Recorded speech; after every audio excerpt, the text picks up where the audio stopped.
Good afternoon all of you, welcome to Worthwhile Studies. तो आज 31 मार्च है, कल संडे था, कल वीडियो नहीं आई थी, तो हम कल के और आज के करंट अफेयर्स एक साथ करेंगे। तो चलिए शुरू करते हैं। सबसे पहली न्यूज़ है इम्पोर्टेंट डेज से। तो कल के दिन 30 मार्च को सेलिब्रेट करा जाता है राजस्थान दिवस। तो हैप्पी राजस्थान डे। जैसा कि हम सबको पता है, राजस्थान अगर एरिया के हिसाब से देखें ना तो इंडिया का सबसे बड़ा स्टेट है। ठीक है, पॉपुलेशन के हिसाब से यूपी है, याद रखना। वैसे ये तो पता ही है सबको। तो क्या होता था कि इंडिपेंडेंस से पहले ना राजस्थान को राजस्थानी राजपुताना बोलते थे। ठीक है, तो इंडिपेंडेंस के बाद इसको राजस्थान नाम से जाना जाने लगा। ठीक है, और इसको रिकॉग्निशन मिल गया एज अ स्टेट। स्थापना दिवस के रूप में हम सेलिब्रेट करते हैं बेसिकली ये दिन। तो ये हुआ कब था? 30 मार्च 1949 को ये हुआ था। तो इसलिए 30 मार्च को हम हर साल राजस्थान दिवस सेलिब्रेट करते हैं। ठीक है, तो चलो अब आगे चलते हैं। अगली इम्पोर्टेंट डे अगर हम बोले तो 31 मार्च को, यानी कि आज हम सेलिब्रेट करते हैं आईफिल टावर डे। ठीक है, हम सेलिब्रेट नहीं करते, जहाँ होता होगा वहाँ होता होगा, पर ये थोड़ा इम्पोर्टेंट है तो हमको पढ़ना पड़ता है ये। तो आज के दिन क्या हुई थी? आईफिल टावर की ओपनिंग थी। ठीक है, 1889 में। ठीक है, 31 मार्च को। तो इसलिए आज के दिन हम आईफिल टावर डे मनाते हैं। अब आगे चलते हैं। अगली न्यूज़ है, जैसा कि सबको पता है, कल से नवरात्र शुरू हो गए हैं। तो हम क्या मानते हैं कि कल से ना हिंदू नववर्ष शुरू हो गया है। जैसे फर्स्ट जनवरी को तो हैप्पी न्यू ईयर होता है, बट वो हमारा नहीं होता, वो अंग्रेज़ों का होता है। हमारा कल से हुआ है, हिंदू नववर्ष कल से स्टार्ट हुआ है।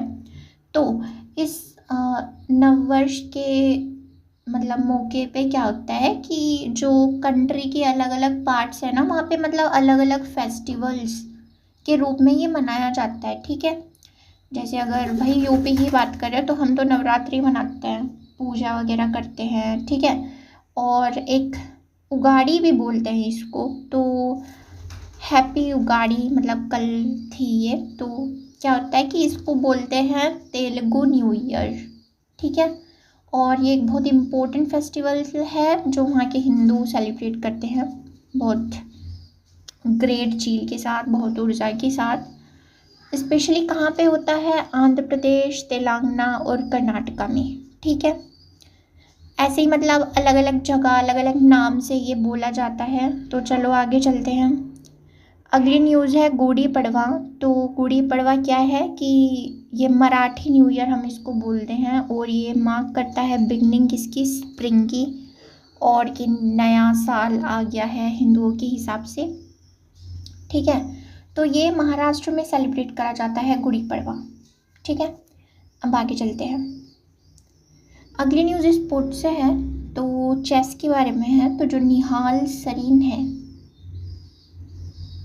उन्होंने जीता है 2025 का ताशकंद ओपन अग्जामोव मेमोरियल टाइटल। ठीक है, ये जो इवेंट है ये कहाँ हो रहा था? ये ताशकंद उज़्बेकिस्तान में ये हो रहा था। ठीक है, तो वहाँ पे इन्होंने ये जीत लिया है। अब आगे चलते हैं। अगली न्यूज़ है, जैसा कि हमको पता है, म्यांमार में एक बहुत जोर की एक भूकंप आया है, एक अर्थक्वेक आया है। तो भाई वहाँ पे बहुत लोगों की जान चली गई है, तो एक रेस्क्यू ऑपरेशन तो स्टार्ट करना बनता ही है। तो इंडियन एयर फोर्स ने एक ऑपरेशन ब्रह्मा लॉन्च किया।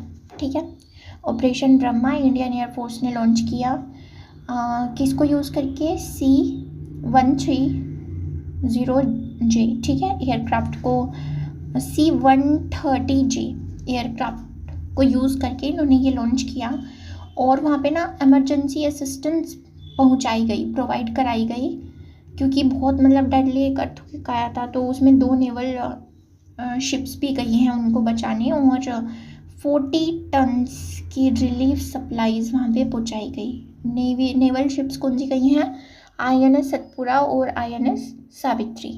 ठीक है, टोटल 118 मेंबर गए हैं, जिसमें से NDRF की टीम भी है। ठीक है, वहाँ डिप्लॉय हुई है, ये देख सकते हो सब। तो याद रखना ऑपरेशन ब्रह्मा किससे रिलेटेड है? कि म्यांमार से रिलेटेड है, क्योंकि म्यांमार में एक अर्थक्वेक आया था, तो वहाँ पे ये रेस्क्यू ऑपरेशन है। ठीक है, जो कि लॉन्च किया है किसने? इंडियन एयरफोर्स ने। अब आगे चलते हैं। अगली न्यूज़ है जसप्रीत बुमराह को बनाया गया है एम्बेसडर किसका? L&T फाइनेंस लिमिटेड का। ठीक है, ये one of the leading non banking financial company है। ठीक है, जिसका हेडक्वार्टर कहाँ पे है? मुंबई में है। तो तुम याद रखना L&T फाइनेंस लिमिटेड के जो ब्रांड एम्बेसडर है वे कौन बने हैं? जसप्रीत बुमराह बने हैं। ठीक है, अब आगे चलते हैं। अगली न्यूज़ है SBI के चेयरमैन हैं जिनका नाम है CS शेट्टी। तो उनमें अपॉइंट हुए हैं किस और के चेयरमैन? इंडियन बैंक्स एसोसिएशन के चेयरमैन भी बन गए हैं। ठीक है, अब ये इंडियन बैंक एसोसिएशन क्या है? सबसे पहले तुम नाम याद रखना है कि कौन इसके चेयरमैन बने हैं। तो CS शेट्टी बने हैं। और तुम्हारी मतलब तुम्हें ज्ञान के लिए बता दूं कि ये इंडियन बैंक्स एसोसिएशन जो है ये फॉर्म कब हुई थी? 1946 में फॉर्म हुई थी। और ये इंडियन बैंक्स और फाइनेंशियल इंस्टीट्यूशंस की एक एसोसिएशन है जिसका हेडक्वार्टर कहाँ पे है? मुंबई में है, बेस्ड ही मुंबई में है। और ये किस लिए बनाई गई थी? जो इंडियन बैंक्स है ना, उनके डेवलपमेंट के लिए, उनके कोऑर्डिनेशन के लिए और उनको स्ट्रेंथन करने के लिए। ठीक है, तो नाम याद रखना कौन बने हैं चेयरमैन। तो अब आगे चलते हैं।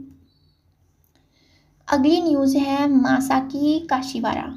तो ये एक जापानीज़ मैथमेटिशियन है। ठीक है, और इनको मिला है एबल प्राइज़। एबल प्राइज़ किसके लिए होता है? ये एक पियोनियरिंग साइंटिफिक अचीवमेंट है किस फील्ड में? मैथमेटिक्स की फील्ड में। जैसे भाई नोबेल प्राइज़ होता है ना, नोबेल प्राइज़ अलग अलग सब्जेक्ट में होता है, बट तुम्हें पता होगा कि नोबेल प्राइज़ मैथमेटिक्स का नहीं होता। तो तुम उसके इक्वल समझ लो इसको कि मैथमेटिक्स का नोबेल प्राइज़ नहीं होता, मैथमेटिक्स के लिए एबल प्राइज़ होता है। ठीक है, तो ये काशिवारा जी को किस लिए मिला है? उनके मैथ्स के हाईएस्ट ऑनर के लिए, क्योंकि फॉर हिज फंडामेंटल कंट्रीब्यूशन, उनके फंडामेंटल कंट्रीब्यूशंस के लिए किस में? Algebraic analysis and representation theory में। ठीक है, तो नाम याद रखना मासाकी काशिवारा। इम्पोर्टेंट है। ठीक है, क्योंकि एबल प्राइज़ इम्पोर्टेंट है भाई, क्योंकि मैथमेटिक्स की फील्ड में है। ठीक है, तो तुम नाम याद रखना किसको मिला है।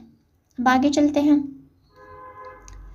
अगली न्यूज़ है, अभी एक मल्टी नेशन एयर एक्सरसाइज हुई है। एयर से तुम समझ सकते हो कि एयरफोर्स की ही है ये, और मल्टी नेशन है तो इसका मतलब क्या है कि बहुत सारे नेशंस ने इसमें पार्टिसिपेट करा होगा। इसका नाम क्या है?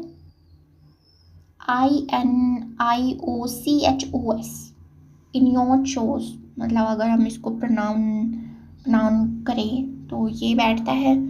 बाकी अलग सा नाम है तो तुम्हें याद रहेगा, मल्टी नेशनल एयर एक्सरसाइज है, जो कि किसने होस्ट की है? ग्रीस की हेलेनिक एयरफोर्स ने ये होस्ट की है। कहाँ पे हुई है? ग्रीस ने होस्ट की है, तो ग्रीस में ही होगी। तो अंद्राविदा एयर बेस ग्रीस में ये हुई है, और हमारी इंडियन एयरफोर्स ने भी इसमें पार्टिसिपेट करा है। ठीक है, मल्टी नेशन एयर एक्सरसाइज है तो इम्पोर्टेंट हो जाती है। तो नाम याद रखना और ये याद रखना कि किसने होस्ट किया है। ठीक है, अब आगे चलते हैं। अगली न्यूज़ भी एक बायलैटरल एक्सरसाइज से है। तो ये बायलैटरल नेवल एक्सरसाइज है जिसका नाम है इंदिरा। तो ये शुरू हो चुकी है, ये 14th एडिशन है इसका। तो ये किस किस के बीच में होती है? इंदिरा, इंडियन और रशिया के बीच में ये बायलैटरल नेवल एक्सरसाइज होती है। ठीक है, कहाँ पे हो रही है? चेन्नई की कोस्ट में हो रही है। देखो, चेन्नई, बे ऑफ बंगाल में।